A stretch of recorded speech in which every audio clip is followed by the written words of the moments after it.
The foundational principle for any society that desires to live in freedom or independence is justice.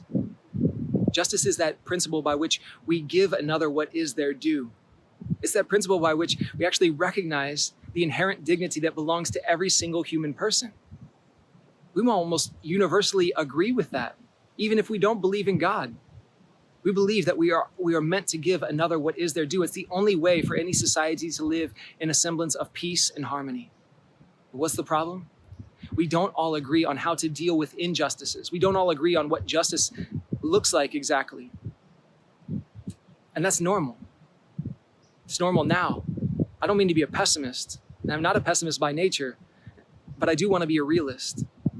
And if I say in reality, we will never, ever live perfect justice in our society on this earth. And the reason for that is because if we look a little bit deeper, we have to go deeper to find the solution. If we look a little bit deeper, we will see that our humanity has been flawed by our own decision, by original sin. We're looking out for self before we're looking out for others.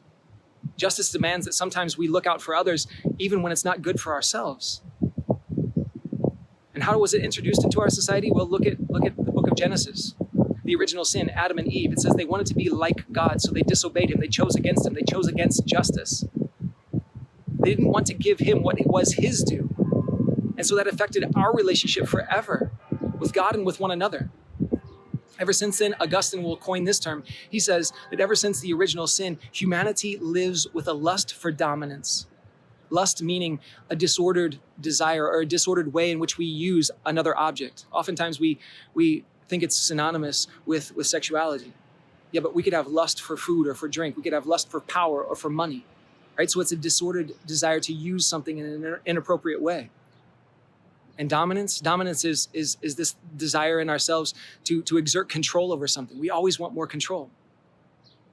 And so every injustice that is ever committed in our world, and just think about any injustice that you can, whether it's a lie, or whether it's racism, or whether it's some kind of injustice at work or in the family. Name any of those things, and you can trace it back to the root, which is some kind of lust of humanity for dominance over another.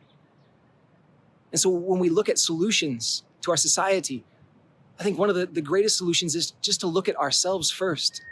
We have to go to the root, right? If we just want people to legislate, if we just want politicians and economists to solve our problems, it's never going to fix the problem. It'll get us closer. It's important. Those things are important. But we're not getting to the root. We're not solving the problem. And so to solve the problem, we have to look within ourselves. I have to ask myself today, and you have to ask yourself, in what way do I lust for dominance in my life? With the people who are around me, first and foremost, with my family, in any of my relationships, with the people who are entrusted to my care, at my workplace.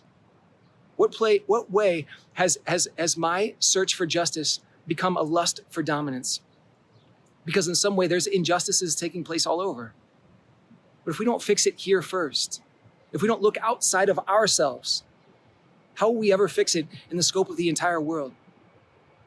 If we want to be part of the solution, we have to snuff out that lust within ourselves and to learn to live a virtuous life after the imitation of Jesus Christ, who laid down his life for others, for the good of others, without looking to what the benefits that it would have upon himself.